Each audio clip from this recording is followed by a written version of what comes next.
The first point I want to make about transgender treatments we're discussing today is they have not been proved safe. They have not been proved effective. And if a promoter of these ideas say they have been proven safe, ask them how many studies have looked at long-term effects. There are 0 studies that prove that affirming a person with a trans identity prevents suicide. The only data we have tells us that transgender population has higher rates for suicide, and this is true. This battle is to save minors from anyone in the education and medical community who would purposefully cause gender confusion in a child, leading them to believe their bodies would be better as transgender. I will tell you that a bill like this, where it says that state money cannot go towards promoting social transitioning, I can tell you that over the last 8 years that I've been teaching, I have several students who either identify as trans and therefore they use names not on their birth certificate, and they use pronouns that are not aligned with what they were assigned at birth.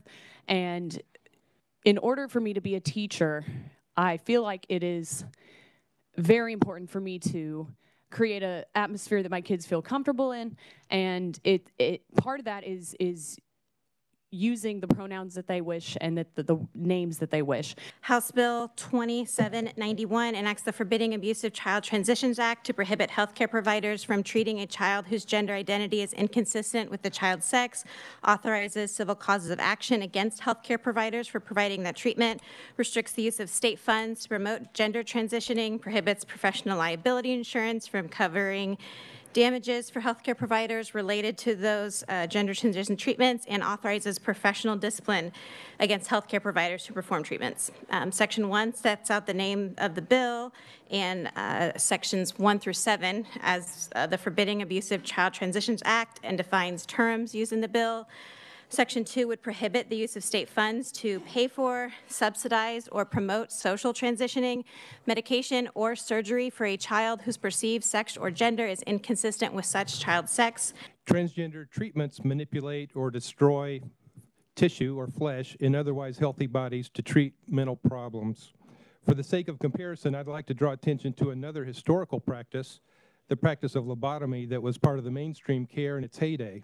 Like transgender treatments, it manipulates or destroys healthy tissue in order to treat mental problems.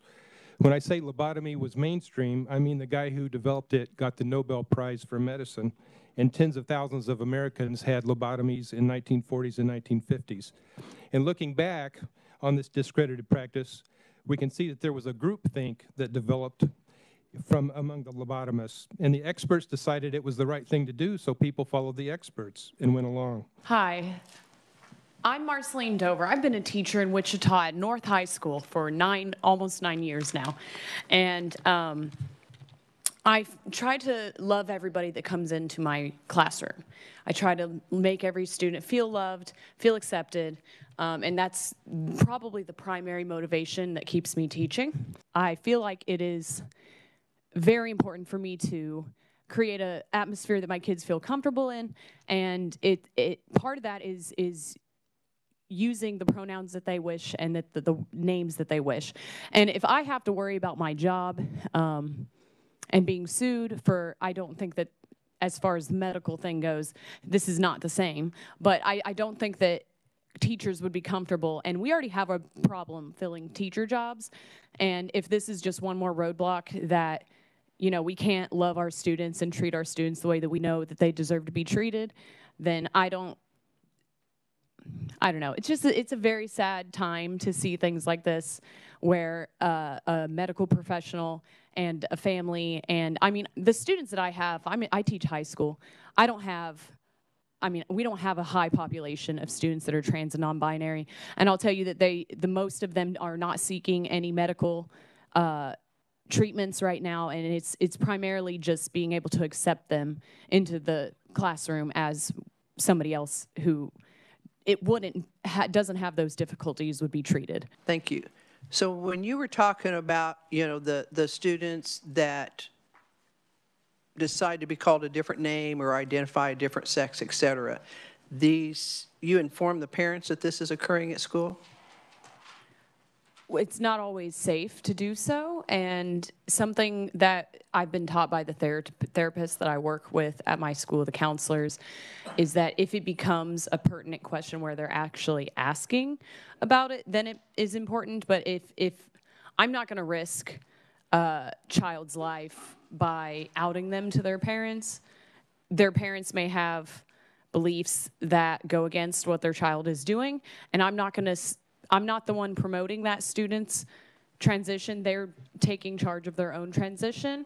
If that's what they're going to do, I'm going to accept them in my classroom, and I'm not going to, I'm not going to lie. The only parents that I call every year are either in my advocacy class or they're parents of students who are failing.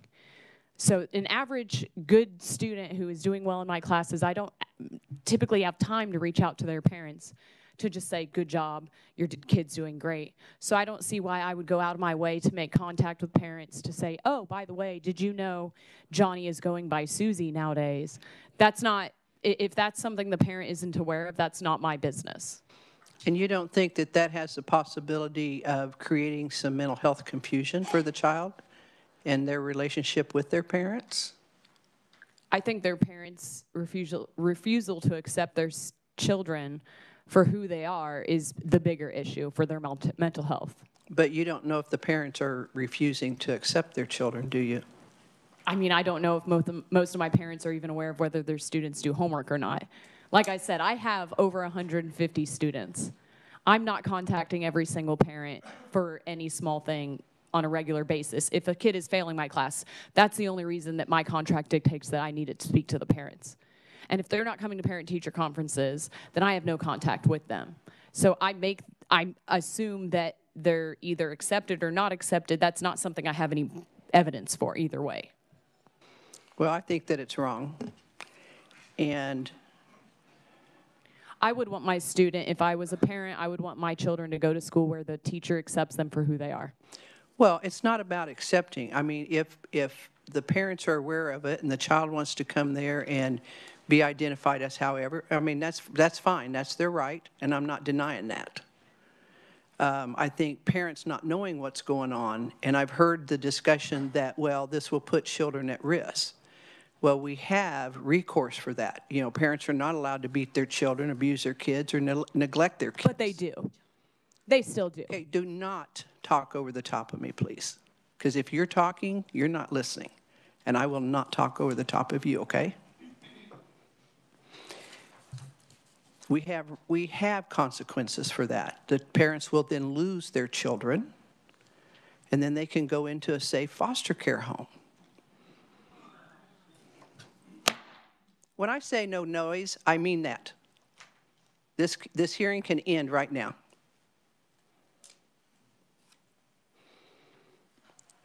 Wouldn't a safe foster home then be better for that child than being in a home that you're concerned that the parents may abuse that child or harm that child in some other way? As stated, I'm not aware of whether or not they're accepted at home. I just make them accepted in my classroom. And is this the policy of USD 259 that you don't tell the parents? I don't believe there is any guidance on that matter. All right, thank you. Further questions? Okay, does anyone have a question for Marcelina while you're up? Stay up here right now because there's other questions. Vaughn. Representative Vaughn? Thank you, Madam Chair. Thank you so much, Marceline, for your testimony.